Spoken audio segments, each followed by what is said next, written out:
আজকে মাছের কি আইটেম করছো আজকে? আজকে মাছের আইটেম করছি। আজকে তো কাতলা মাছ নিয়ে এসছো বাজার থেকে, তাই কাতলা মাছের আজকে দই মৌরি কাতলা করছি। তার জন্যে এই দেখো, মাছ 4 পিস মাছ ভালো করে ধুয়ে পরিষ্কার করে নিয়ে আছে, টক দই আছে, আর নুন আছে, ময়দা 1 চামচে, ময়দা 1 চামচে, মৌরি বাটা 1 চামচে, আদা বাটা 1 চামচে, কাঁচা লঙ্কা বাটা, প্রয়োজন মতো সর্ষের তেল, আর আছে হিং, 1 চিমটে হিং লাগবে, চেরা কাঁচা লঙ্কা। এই দিয়ে আজকে করব দই মৌরি কাতলা। এই যে এবার নিচ্ছি দইটা, এখানে দইটা একটু বেশি করে নিতে হবে। দইটা নিচ্ছি 4 চামচে দই নেবো, যেহেতু 4 টুকরো মাছ আছে। 4 চামচে দই নিলাম, নিয়ে এবার দইটাকে ভালো করে ফেটিয়ে নিতে হবে। এই দইটা ফেটানো হলো, এর মধ্যে এই যে 1 চামচে ময়দা আছে, 1 চামচে ময়দাটাও দিয়ে ফেটিয়ে নিচ্ছি।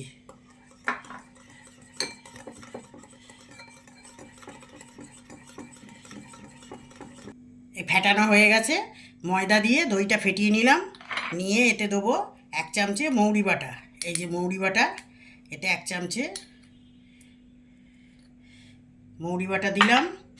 এইবার দেবো 1 চামচে এই যে আদা বাটা। আদা বাটা 1 চামচেই আছে, আদা বাটা দিয়ে দিলাম, আদা বাটা। এবার এই যে কাঁচা লঙ্কা বাটা, কাঁচা লঙ্কা বাটাটাও 1 চামচের মতনই আছে, কাঁচা লঙ্কা বাটা 1 চামচে। এইবার প্রয়োজন মতো নুন দেবো, নুনটা দিলাম। আর দেবো এই যে 1 চিমটে হিং,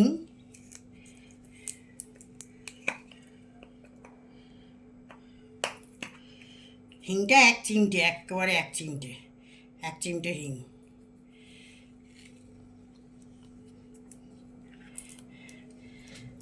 দেবো সর্ষের তেল,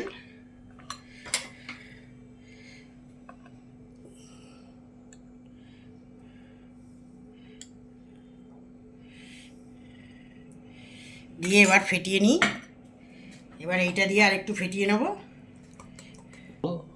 এইবার এই যে মশলাগুলো সব ফেটিয়ে নিলাম, এর মধ্যে এই যে মাছগুলো দিয়ে, মাছগুলো ভালো করে মাখিয়ে নিতে হবে। পুরোটা মাখিয়ে নিয়ে এই যে মাছগুলো দিচ্ছি, দিয়ে এপিট ওপিট করে ভালো করে মাখিয়ে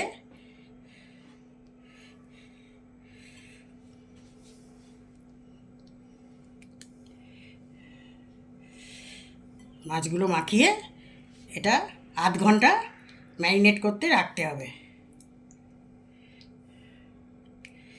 এই হলো, এবার এই চাপা দিয়ে দেবো, চাপা দিয়ে এটা আধ ঘন্টা ম্যারিনেট হবে। হয়ে গেছে, তেলটা গরম করে নিয়েছি, নিয়ে এবার ম্যারিনেট করা মাছগুলো দুপিঠটা ভেজে নেব।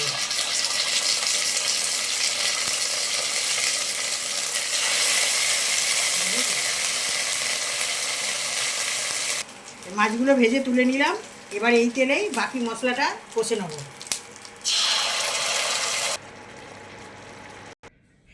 এই তৈরি হলো মৌরি দই কাতলা। এই যে মৌরির দই কাতলা তৈরি হলো।